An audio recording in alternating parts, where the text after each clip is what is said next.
Professional baseball executive and senior advisor for the Philadelphia Phillies, Pat Gillick, once stated, quote, "Texting is a lot like an answering machine.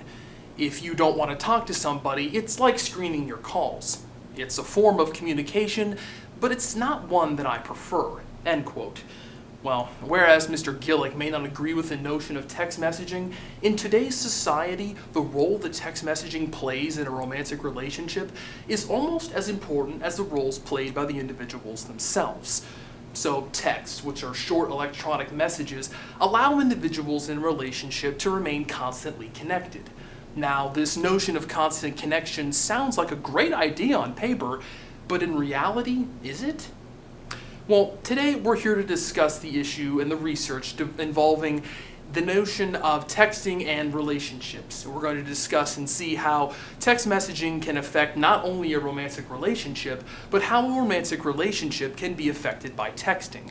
And to further examine this issue, we will be looking at three key areas of analysis. Our first will be the social context and uses of text messaging. Secondly, we'll look at some of the individual variables and factors that impact texting habits in a relationship. And finally, we'll look and see how these individual factors can lead to the possible dissolution of a relationship via texting. But first, let's begin with the social context of text messaging. According to Harrison in 2012, a social context is defined as an everyday situation that can occur normally or naturally throughout life. Such examples include things as staying in touch with peers or friends, communicating with family, or with romantic interests as well, such as significant others. However, some other general social contexts in which people text include situations that he describes as escaping the present situation, which can be simple, mundane things such as texting while at an event or while you're possibly even going to the bathroom. Either way, he suggests that people mainly text in a positive social context and for uses that can keep them in touch with significant others and close people that they like to talk to. This line of thinking has been backed by other researchers such as Gierkowski and Wood in 2012, who found that couples prefer text messaging over all other forms of technology-mediated communication to remain in touch with one another. It allows them to be connected and shows short, simple signs of love and support via text message. And these researchers have been backed by Cohn et al. In 2011, who found for the same reasons that mostly younger individuals will be the ones to utilize texting. They like it. They can keep in touch with their family and friends. And by younger individuals, he is referring to college-aged individuals or young adults in general. So we see that young people tend to use texting as mostly a positive form, mostly in social context to keep in touch. However, other researchers like Jin and Pena in 2010, they contend that texting alone is not enough communication within a relationship to foster a nurturing bond. They feel that actual voice calls are still absolutely essential in the development of a romantic relationship. However, they feel that texting plus actual voice calls can create what they feel to be the optimal blend of communication in a relationship. Essentially, they're stating that texting can be used as a communication amplifier. They can talk to their significant other on the phone or in face-to-face, and then throughout the day send them text messages that just say, "I love you," or "I'm thinking about you." Some examples that just reaffirm their secure attachment in the relationship. So, where we've seen that texting is mostly used in positive social contexts, Harrison in 2012 does describe some where texting can be used in a negative light as well. He describes certain social contexts such as sexting, or the sending of sexually explicit messages via text or picture, and also malevolence, which is the texting with the intention of hurting others' feelings. But fortunately for us, Cohn et al. In 2011 found that mostly people do not text for these reasons. If they have to discuss an important topic, they will save it for face-to-face communication, or they will do it with an actual voice call rather than texting. So we've seen that there can be positive, negative benefits of texting in a relationship, but what happens when it's removed from the communication equation entirely? Well, Sierakowski and Wood in 2012 conducted a study where they restricted individuals from texting on a 3 to 5 day period.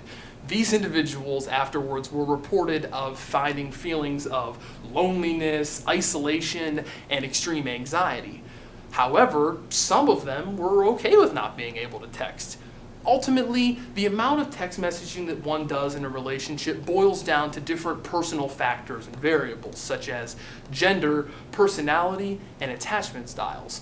And now that we've discussed these, we're going to move into analyzing them a little bit more. So, let's start with gender, which is probably the easiest individual habit to talk about because it's just the distinction of being male or female.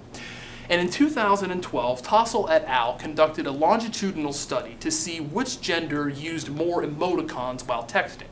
Emoticons are defined as little symbols that can be embedded into the actual text.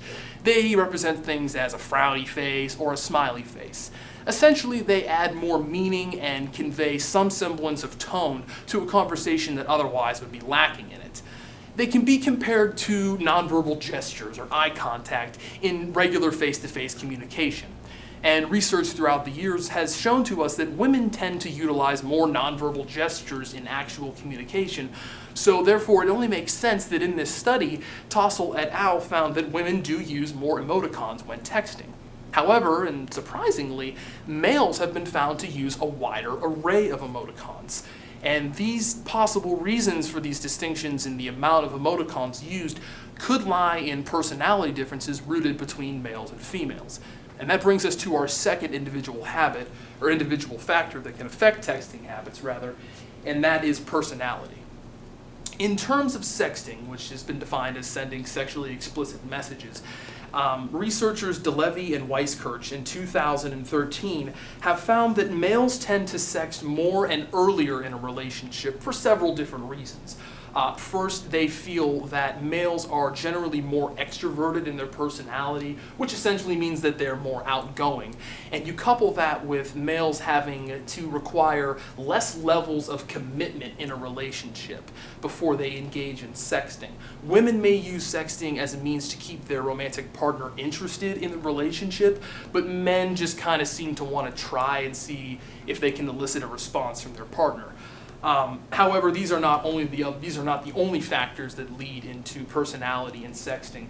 They have also found, DeLevy and Weiskirch in 2012, that individuals that have low levels of agreeableness or high levels of neuroticism, which is defined as feelings of worry or anxiety, are also more likely to engage in sexting in a relationship.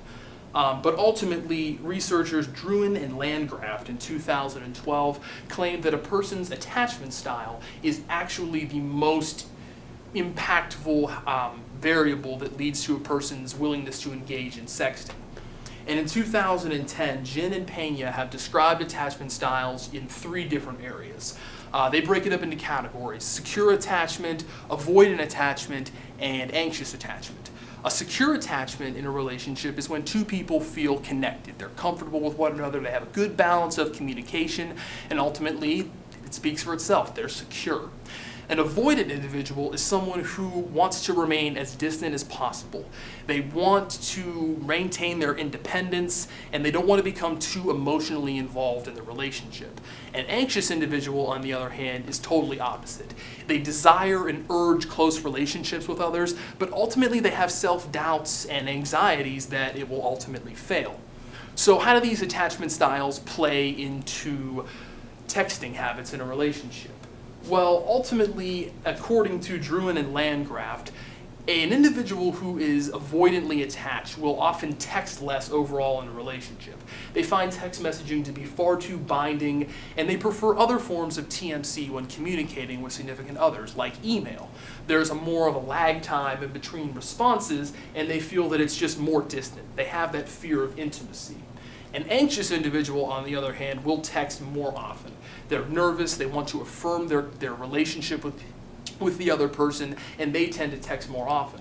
Additionally, they will use social media sites. Anxious individuals will use social media sites to try to check in on their significant other. However, ultimately, this can just lead those individuals to become more anxious.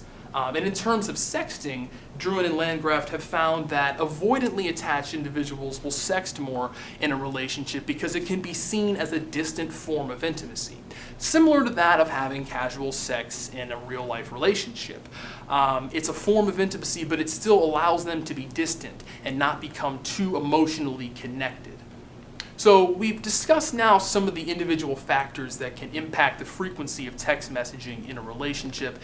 Let's see how this leads to the possible dissolution of it, mainly in terms of attachment style.